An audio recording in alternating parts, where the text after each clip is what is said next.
Braxcast time once again. This is the 17th episode of the Braxcast, and this one is all about the Rippazine. So the IRA #1 campaign introduced the Rippazine. This is the first issue, 80 pages, and it only has previews of the first four Rippaverse books, which is probably the least interesting thing for hardcore fans.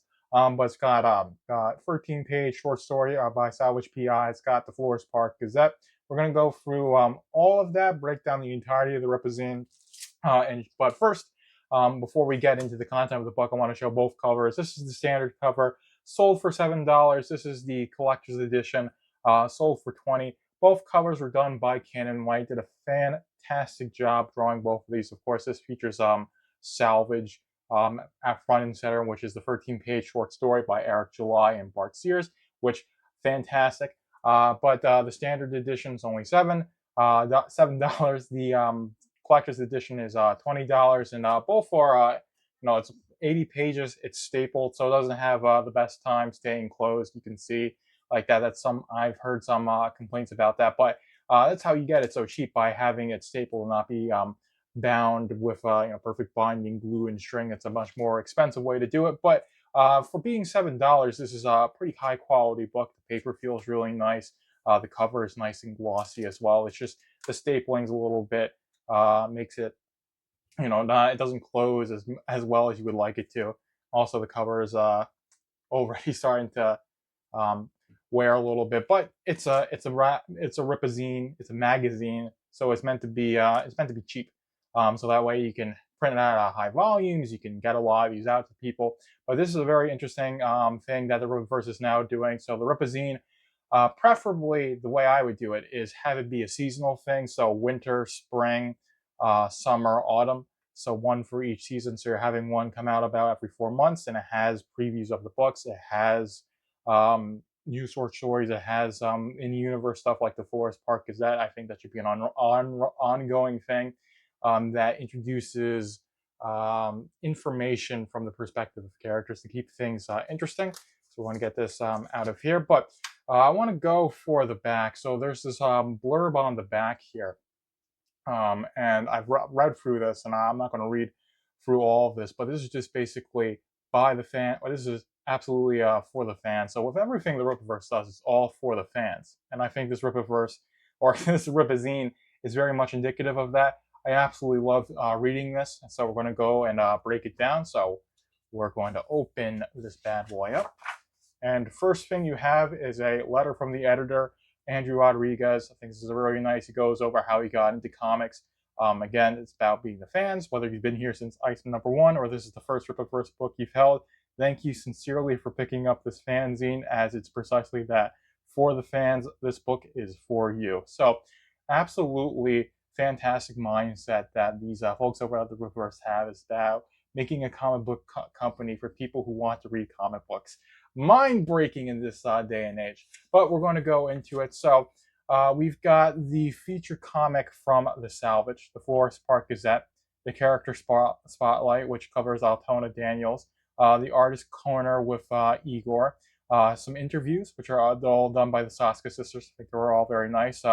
Meet the staff, Marcos Rios, the concept artist for the Rippaverse. He did the concept art design for basically all the characters. Yaira, Isom did a fantastic job, and you've got previews of Isom 1, 2, Alpha Core, and Yaira #1. We don't have to go through each one of those pages. It's like the first 6 pages. Oh, actually, yeah, 8 to 10 pages or so of each book, which is nice for people who are new to the Rippaverse. Really shows what's coming on, but for someone who's read all these books, it's not really something that's not necessary. But you've got this artist corner. I've read through this. It's basically, Igor does a lot of art for the Rippaverse. He's done like the back cover for Isom #1. He's done a lot of like the wallpaper art that the members get. So he's a really fantastic artist, and he's breaking down this whole process here. This is a bit technical. I don't necessarily want to get into it, but it's starting with basically just an outline, get everything posed correctly, and then it's just slowly refining it, adding shadows and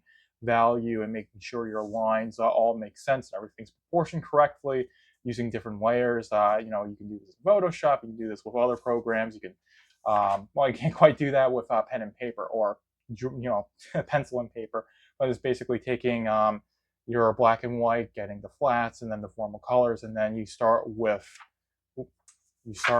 this, and you end up with this, which is a very nice piece of art by Igor. So, and of course, you've got this QR code here, and I'll put it front and center, so that way you can scan it, get more information on that if you want to.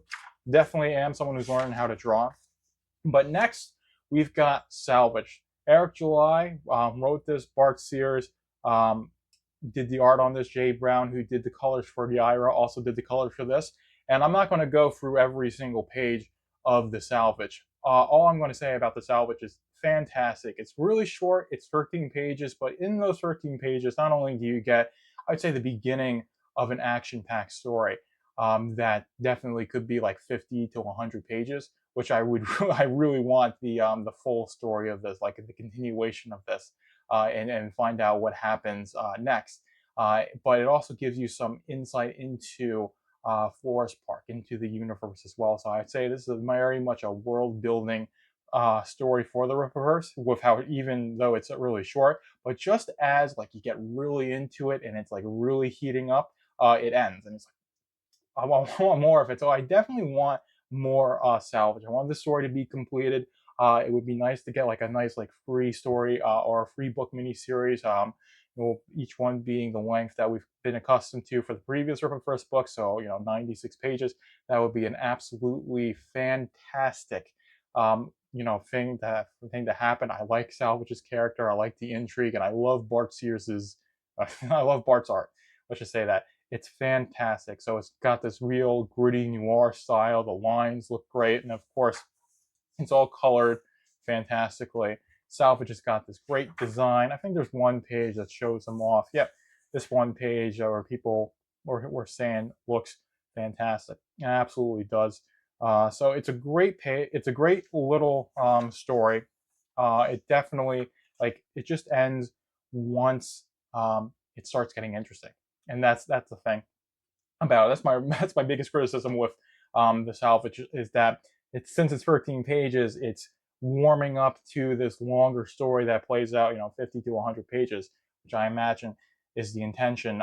If there's enough people that want a full-length Salvage story, which I do, I'm among those people. But just as you get into that groove, just as it's like, oh man, like the Salvage is really getting into his private investigation, it ends. So that's really it. But the Salvage is great, and I can definitely give a full write up on the Substack. Probably am going to do that, but if you guys really want that, leave a comment below, like, comment, subscribe, all that good stuff. But next we've got interviews. So this is the first interview. These were all done by the Saska sisters, writers of Yara #1. They're also writers on Bloodroof, talking about Batman. Because Chuck Dixon did a lot of Batman writing in the 90s. That was a lot of people love that. He's written a bunch of other stuff. He's of course written Alpha Core. He's the writer on Horseman as well, which is where I'm more familiar with his work, is because I've read Alpha Core. And Alpha Core is a fantastic book because Chuck Dixon did a great job writing it. But one of the interesting things, he said, more grounded, self-interested characters are his favorite characters to write. And with the Bat family, it's things that are interesting for Batman, or not interesting things, but parts of the world that other writers didn't explore, which is what he chose to explore, which is why he thinks his Batman stories got the play that they did. And this, big quote: what makes this character cool, and how can I lean more into that? And that's part of what influences his creative process. But I'm going to head on to the next interview. So Mike Baron is writing Gooding the Polymyth.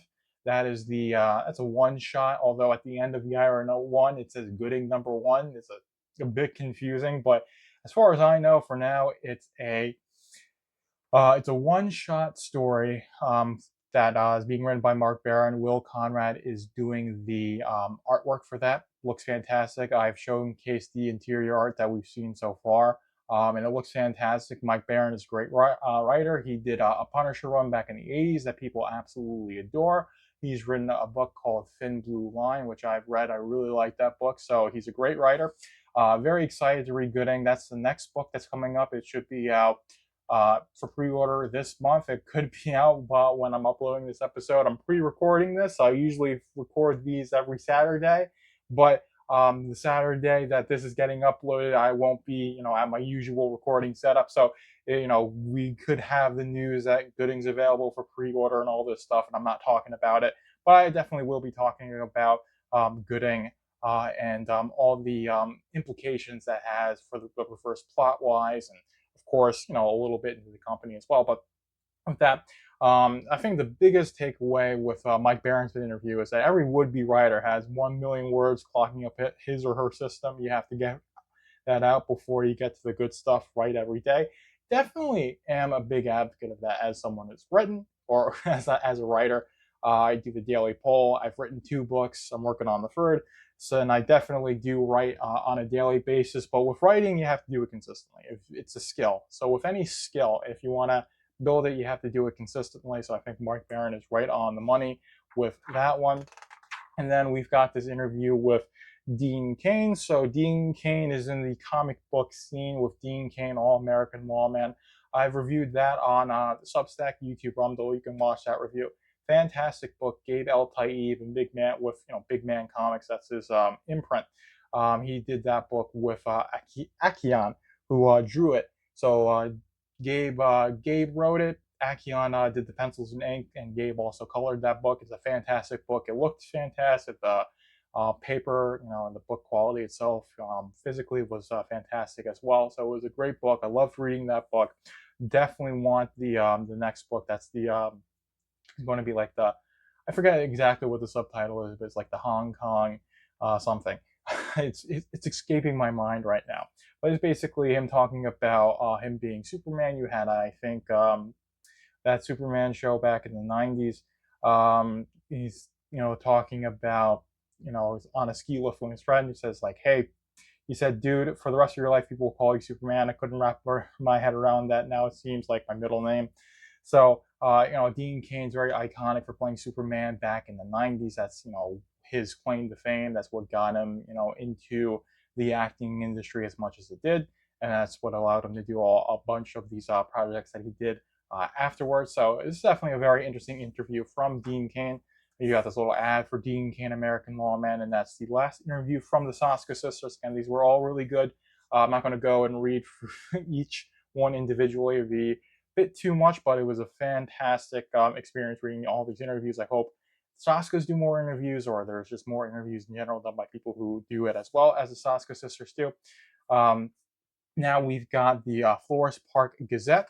So first off with the Florist Park Gazette, you've got the Blood Roof horoscope. So the most interesting thing with this is saying the stars speak to her, right? That could be her being a bit hyperbolic or exaggerating things. But we know Blood Roof, thanks to her Dokumon card, is a blood witch. So there's a lot of mysticism and magic in the Rippaverse that she is privy to, and I think these horoscopes really just reinforce that. So these were pretty interesting to read through. I'm not a horoscope guy, so it will kind of lose you if you aren't a horoscope person as well. But I definitely think that this was a really nice thing to go and have, and also people love Blood Roof, so I think it just adds to her mysticism. I definitely really like it. And now Lillian's hot tea is we've got Lillian Renashi. She was introduced in ISOM #1. She has a pretty big role in Alpha Core #1. She and Michael Copper are both they're both the main antagonists in Alpha Core #1, and they use other people to enact their evil deeds in that book. So it's a very interesting dynamic. I love characters like that are constantly scheming and plotting, and definitely doing it in ways that aren't necessarily using kinetic violence. Of course, you've got this piece of artwork. Her eyes are glowing. Let's see if I can see. She's got that little glow in her eyes. So fantastic as well. Absolutely love like all these little details. I really just world build, and of course you've got all this hot tea. I think Kato Gooding is his name. His first name being Kato is confirmed in his Dokumon card, but it's confirmed in Lillian's hot tea as well. You've got Ron Corp. You've got tea about The weather being strange, which is referring to events in Yaira number 1. Um, you got talks about Sam Willard as well coming back with mysterious powers because of the Devlings. You've got Norfolk going back on tour, and then oh yeah, this is the most interesting one. What is it with all the accepts coming to town? I've heard from my sources that someone with a bloody past was forced to relocate to Florist Park, but that hardly narrows it down. Will the body count continue to rise? Our streets are becoming safe. Are our streets becoming safer and more dangerous to walk? I don't think this is in reference to Isom coming back. So there could be someone else entirely. Of course, this isn't going to be Horseman. Horseman is not an accept. So who is this? We're going to have to find out. But again, stuff like this is just really interesting. So I think Lillian's Hot Tea is probably one of the probably the best part of the Forest Park Gazette. And now we move on to the Coppers Club. So this is basically just dating advice from the perspective of Michael Copper. Of course, you got him in this like really playboy esque, scene. He's in that suit. He's got these women fawning over him, and they're all dressed up very nicely, or dressed up in a way that's very titillating. That's the best word he used. And of course, I think a lot of this stuff, I find it pretty funny. Like, dump her via text. Does she have a sister? Always wear a suit. The more you pay for dinner, the hotter she'll look. Again, I think that one is pretty interesting. More likely she'll be willing to come home for dessert. I'm not going to specify what that means. All the adults in the room know exactly what that means. If she doesn't look like an absolute knockout cancel, have dinner alone to recover. So I think this dating advice, not only, again, it's great if you want to be a sleazeball, right? And which was, Copper's character as well. That's really what it is. He's very much a womanizer. So you've got, again, his eyes glowing like that. His powers are related to his eyes. He can see through things. It's very interesting with his Dokemon card. But I think, this is just very much a great characterization of Michael Copper. We get to know a little bit more about him. And of course, if you read Alpha Core 1, you would want to know more about him. He's a very interesting and enigmatic person, or I don't know. I think that's a word, like shrouded in mystery is what I'm trying to say. But slowly getting the veil lifted off as this character develops, and especially, stuff like this is absolutely fantastic. But you do have this dynamic, like the more you pay for dinner, the hotter she'll look, where you've got women like this that'll, say, he has to pay, for dinner because, all the money I have to spend on my hair, my nails, outfit, all that stuff, and it's like willing to do that, but then you gotta, take her out to like a 5-star restaurant and, take the bill. But, and then of course the expectation is getting dessert, right? And again, I'm not going to get into that. We all know what that means. But I think, again, this just adds characterization to the characters of the world. And again, the world by extension. So I absolutely love this. And again, the art's absolutely fantastic as well. It looks great. And now these are the most interesting things. So you've got these two recipes. So Club Merc, this is Darren's drink list. I'm not a drinker, but you got the Golden Cadillac and the fully loaded Spicy Caesar, which definitely not up my alley. But Harriet's Kitchen, and when I saw this, I'm like, who's Harriet? And then Creative WM Purcell on the Gilded in one of the threads was like, well, that's Isom's mother. I was like, how do you know that? And I was like, oh, at the end of Isom number 1, you've got this profile on Avery Soman, and it mentions the names of his parents being Harriet and Jacob Soman, Harriet's Kitchen. So this is a recipe for chili. You can modify it as you like. It's an overnight recipe. I definitely could make this one. So if you guys want me to do that, leave a comment below. That would be its own video. But I definitely would sub out like some things. Like I wouldn't go for the canned mushrooms, but everything else I would be okay with. Probably wouldn't need the soy sauce. The Worcester, can't never say that correctly, Worcester sauce. But this is pretty interesting. It calls for a cinnamon stick and a bay leaf. So that's going to have a pretty interesting flavor profile. And especially if you're cooking it overnight, gives any stew, the longer you cook it, the longer you let it simmer, the more developed the flavors become. So this definitely would be a pretty interesting recipe to try out. So I'm definitely interested in doing it. If you guys are interested in me making the overnight chili from Harriet's Kitchen, leave a comment below.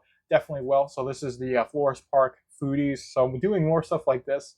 Be very interesting having more stuff from Harriet's Kitchen, having like more drink lists, having there definitely are other places in the Rippaverse that we don't know about yet that do, could be part of Fluorespark Spooty. So this being like a developed shtick is definitely something I would love to see. Next, we've got this teaser, page for Gooding the Polymyth myth. But we've got the character spotlight. This is Altona Daniels. It's basically like a little bit more than a Dokuman card worth of information on Altona. So I definitely think it's pretty interesting. It doesn't really say much that I don't know about, or that you wouldn't know about if you've really read all the Rippaverse books. But if you haven't, and you read this, it gives you a context. And in Isom 1, she's never referred to with a last name. She's always just referred to as Altona. So she's Altona Daniels, so she's still using her married name because she was married to Terrell. Terrell dies in an oil fire, and she's widowed with her daughter Vassie Daniels, who only father figure at this point is Isom Avery Sullman. But this is a pretty interesting one. I like the presentation of it. You've got it like in a file format. Looks very nice. And then basically coming at the end of this, you've got previews for the first 4 Rippaverse books. So these are the first couple pages of Isom, and they go about, they give you a little preview of what Isom is. Again, this is the same thing. Here's some previews for Isom number 2. And then you've got a teaser page for the Horseman. So the Horseman's coming out this summer. Basically just saying, what it's about. You got a preview for Alpha Core. You got this epic 2-page spread. Again, I've mentioned it so many times with Alpha Core. Joe Bennett's 2-page spreads are absolutely epic. There are so many of them in Alpha Core number 1, and it's what makes Alpha Core number 1 such a joy to read, are those epic 2-page spreads. And then you layer on Chuck Dixon's meaty, well-paced plot as well, and it's just a great comic reading experience. But you got this epic single-page spread. Other one, and that's it. Of course, you got a little teaser page for Bloodroof. We know Bloodroof is happening later in 24, so hopefully Halloween. That would be epic if it happened on Halloween, but that does seem to be a bit unlikely. But that would be a cool thing if you could pre-order that during Halloween. Absolutely epic if that were to happen. But Bloodroof is apparently coming on later in 2024. Very excited for that. And we've got a preview for Yaira. So I'm just going to try and skip through all of that because I definitely want to try and minimize the spoilers. So you've got Meet the Staff. So Marcos Rios is the the concept artist for the Rippaverse. So he's done all the concept art for the Rippaverse. So Yaira, Isom, Sam Wilford, Sergeant McDavies, William Renashi, Michael Copper, all of these are characters that were the concept art was done by Marcos Rios. So the reason they can look consistent, the reason they can be drawn by other people and still be recognizable is because Marcos did such a great job at getting these concepts for them refined, and he talks about his process, how he got into it. So it's a very good interview. Of course, it's got this great piece of art. The hamster lives matter. If you can see, that's what's the back. That's what's on the back of Yaira's Isom number 2 there. But this is basically the end of it.